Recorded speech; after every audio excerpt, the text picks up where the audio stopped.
safe wherever you are. But across the world, the United States finally, the media called the elections, saying that former Vice President Joe Biden has been elected President of the United States. The current President Trump seems to say that he's going to be pulling this all the way to the end in the courts of law. So we'll be watching that space to see how the leader of the free world emerges on January 20th, 2021. But today we're still going to be talking NSARS here on the show. It's a conversation that I said will keep going on for as long as it's in the front burner of national conversation. And as we know, it is. The judicial panels of inquiry are being held across the country in different states, and there's a lot of talk about NSAS protesters being arrested, being held without trial and all of that. But we're going to be talking about hopefully how we get out of that conundrum and move forward with things. I have you with me, Farouk Abbas. Thanks for being here today. Thank you for having me, Ebuka. So yes, the 5 for 5 demands was one of what the protesters put forward at the start of the protest to government, saying, do these 5 things and we'll be off the streets. First, of course, at the top of the list was disbanding SARS, which government did, even though most people said it was for the 4th time or whatever the case was. Now there was talk about the fact that government has said they would, act on the others.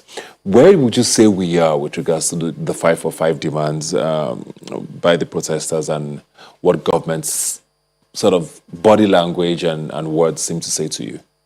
Well, thank you for your question. From federal government's body language, it appears that the federal government is very conscious of the demands, and they are very conscious about meeting those demands. But at the same time, their body language also shows that they were rattled by the protest, and they didn't expect that young Nigerians will mobilize themselves in the numbers in which they've done. And like you rightly alluded to in the course of your introduction, there's been arrests. We heard that the CBN commenced a lawsuit by which the accounts of certain protesters were frozen, and a protester was about to travel, and a passport was withheld, even though it was eventually released. So it appears that the government seems to have been rattled by the protest, and they want to prevent the protest from happening again.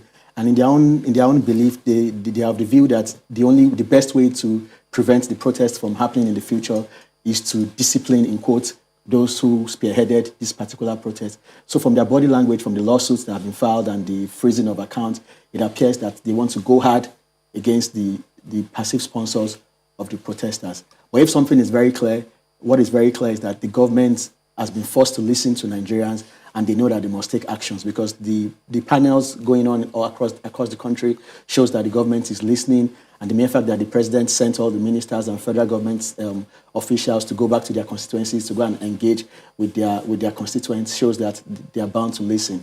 So I believe very strongly, and I also read in the news recently that INEC is planning to commence voter registration last year.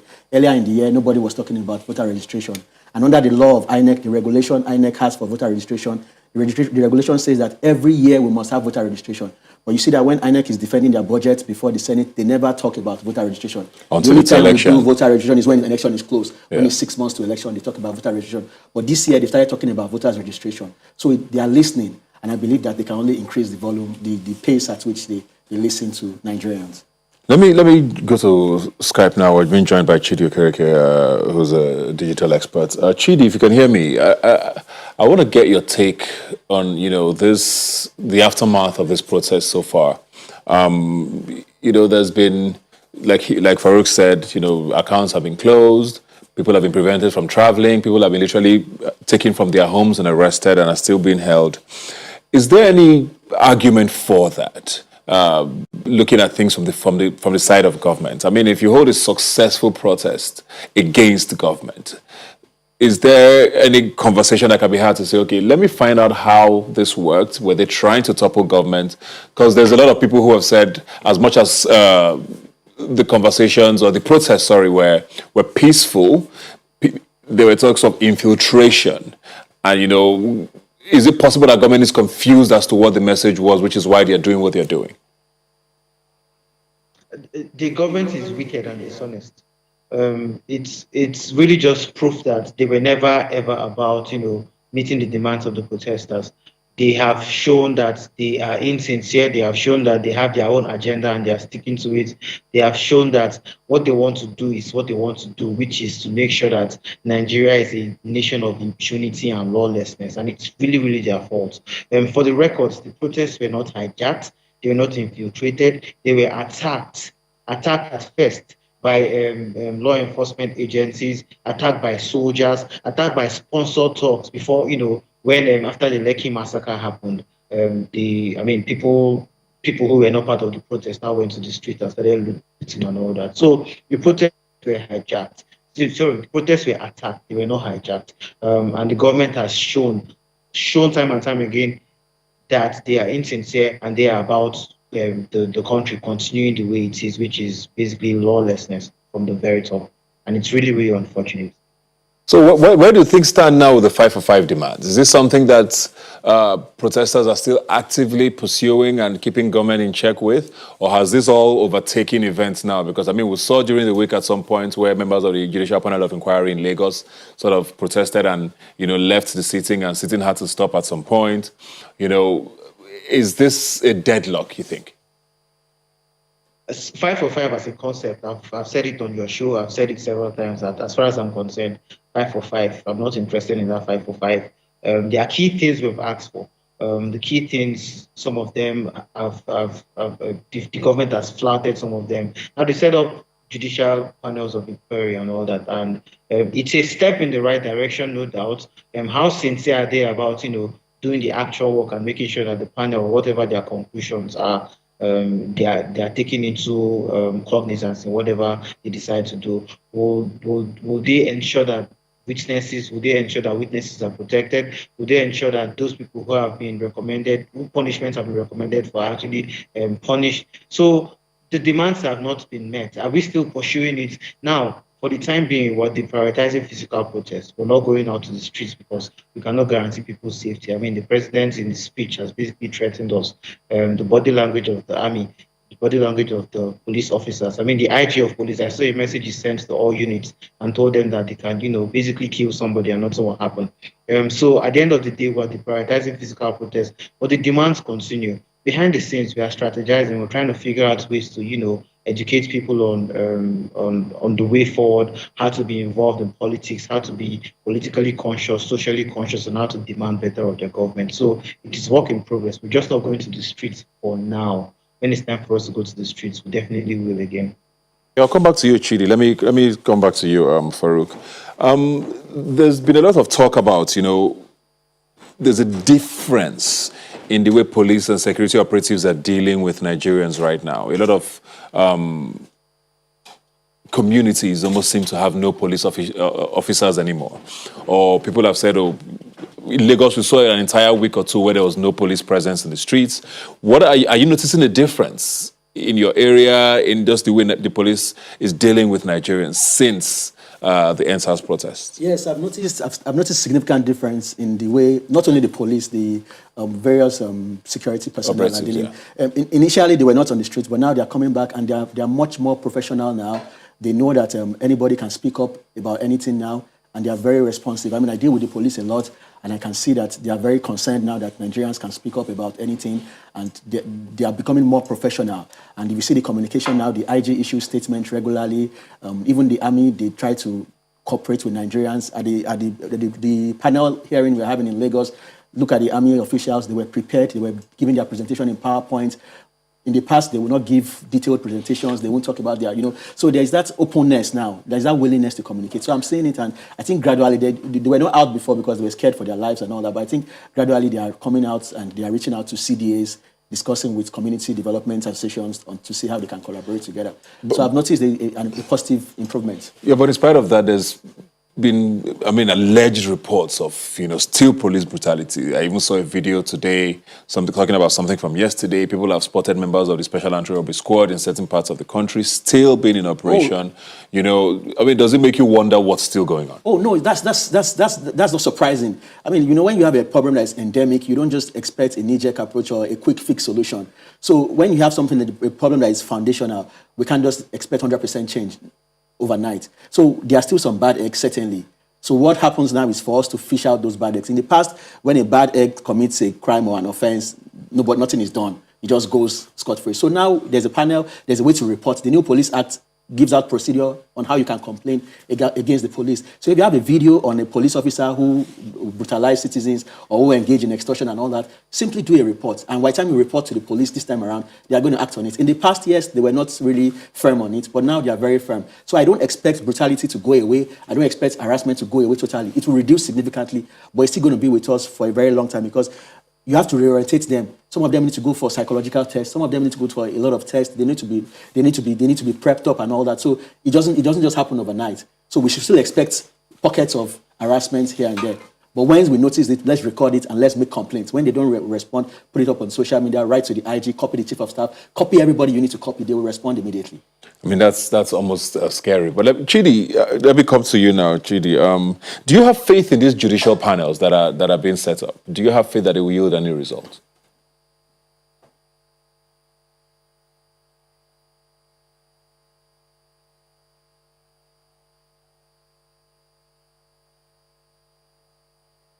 Can you unmute your mic and start over? Are you here? You can start. Sorry, I got that now. So I was going to say something about what Abbas said. I don't think the police is better now, even a fraction better now. A few days ago, I saw a video of a soldier saying, "I am going to kill you and nothing will happen." Nothing has changed at all. Nothing has changed. So even though we all understand that things will not change overnight, they are not even acting like anything is changing at all. Do I have faith in the judicial panel? Let's do it. I mean, some of the older people especially have said that we refuse to come to the table.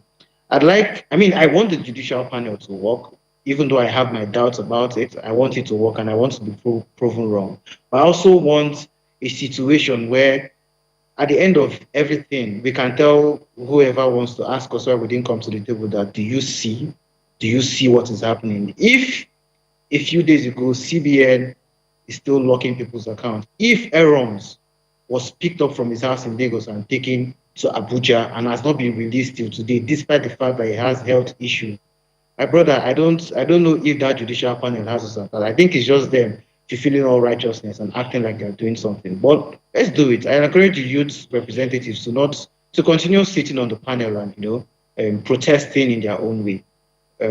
Do I have faith in it? I'll give the answer for another time. What have you seen that makes you say? I mean, I know you talked about a video where you said a soldier said, "I'll kill you," and nothing would happen. I mean, have you had it? Is it a case of you not seeing police enough on the streets, or the ones who are back on the streets are still doing the exact same thing? Nothing has changed. Nothing has changed. If you still see a policeman on the street, he's going to ask you for the things they normally ask you. "Oh God, do happy weekend for us," and all that. That is if you even see them. Yeah. So the ones that are there, they've not shown like they've shifted ground or they are trying to be better or anything. Their attitude remains the same. They're just more conscious of being recorded. And that's not what we're asking for. We're not asking you to be afraid of being recorded or anything. We're not asking you to, because what about the things they do when nobody is watching? What about how they treat people who do not have access to mobile phones and everything? So the ones I've seen, nothing has changed. And I've seen quite a few. Nothing has changed. I've seen videos. I saw a video of one slapping a matured man just because the matured man said he should not harass somebody else. And this is something that happened in the last 7 days. So what has really changed? They're just more wary of being recorded. And that's not changed for me. So I want to ask both of you now, starting with you, Chidi, then I'll come to you, Farouk. Because Mr. President, in that speech after the unfortunate incident in Lekki, did list out the 545 demands and said specifically that each one was being addressed, talked about the fact that SARS had been disbanded, talked about, the ongoing, conversation about mental and physical assessment of police officers, the setting up of judicial panels of inquiry, welfare of police officers. I know that as much as you say you are not particularly excited about the 545 demands. I mean, does the government saying that not give you any hope for things to come? it is one thing to speak, and it's another thing to act. It is one thing for the president to hold a press conference and list out all these things and say all these things and say they're addressing this, they're addressing that. It's another thing for, like I said, somebody was actually picked up, his family was harassed and taken from Lagos to Abuja. How unconstitutional is that? So if you're saying, if you come on TV, because CNN or some of these other foreign media houses are going to carry it and say we're addressing the 5 for 5, so that our parents will feel like the president is working and all that. Meanwhile, people are being harassed. People are afraid of coming out to speak about their experiences. If that is the case, if that is happening, then there really isn't any reason for me to believe in how sincere you are, because you're very insincere. The president cannot say he's not heard that CBN is blocking people's accounts unconstitutionally. The president cannot say that he does not know. If he does not know, then, if he's not aware of all these things, then why is he our president? So if all these things are happening, the president is on TV saying another thing, it's either he has lost control of the entire system or he's just wicked. Farouk, that's been one of the biggest issues a lot of people have had with, the entire just conversation that started on the 3rd of October, that snowballed into the protests and all of that. The action not matching the words. A lot of people have said, okay, the governors, the president, those in power keep saying, we have heard you, we will do this. But people on the streets are not seeing that reflected, which is why, we're still having these conversations. Why do you think that still is? Yeah, it's a very clear case, and there's a loss of trust. And when you're in a fiduciary relationship with a party and he's not carrying out what he has promised to carry out, then you won't believe his body language, you won't believe his actions, if you won't even believe his words anymore. So what has happened is that government has given us a lot of false promises, a lot of fake promises in the past. They promised and they failed to act, and they keep changing the goalpost. If you Google any project now in Nigeria, you see that the completion date is always changing. You see that they keep on repeating expenses, renovating, paying billions of naira for kitchen and some very, very ridiculous expenses. So people have lost trust in the government. So the truth now is that no amount of sweet talks can persuade Nigerians. Nigerians want to see action. When the president read his speech, he said he has done trader money, something money, agro money. So that, I'm very connected to the grassroots, and I don't know anybody who has benefited from all these things. So when you said you spent 17 billion or 70 billion on palliatives, and you don't even know people around your family who has benefited from it or in your community, then there's a loss of trust. So once there's a loss of trust, the only thing left for the people is to vote and elect a leader whom they will believe in. But once people fail to believe in a leader, then there's nothing that leader can say from now to 10 years' time. It's not going to move the masses, because we keep reading about it in the papers. There's agro money, there's this, and nobody knows who are the people getting in. Even if you disburse 70 billion naira on palliatives, we should have the database of Nigerians who got all these things. Let us see their addresses, let us see their photographs, let us see it online. So when we see all these things, then we believe that government is working. But when the government is not transparent, you say you have given out something and we don't know who has gotten it, then so there's lack of trust. And when there's lack of trust, the only way you can bridge that gap is for you to perform. So action speaks louder than words. But when you keep on talking, people won't believe. So now, no matter the press conference the government has, Nigerians will not believe in them. All we need to see is action. Let's see that the roads are getting better, our youth are getting employed, and let us see them. But when you say you're creating unemployment, over 20 million Nigerian youths are unemployed. When we see that the numbers are reducing, then we start believing in the government. So no amount of press statements or social media or consultants will solve this problem. We need action, real, concrete action. I think that's a very good way to wrap it up. Thank you very much, Farouk. Thank you very much, Chidi, for joining us today. This conversation, like I said, will continue to go on, and we definitely need to do things differently from the way they are done now. We'll take a break and be right back. Please don't go away.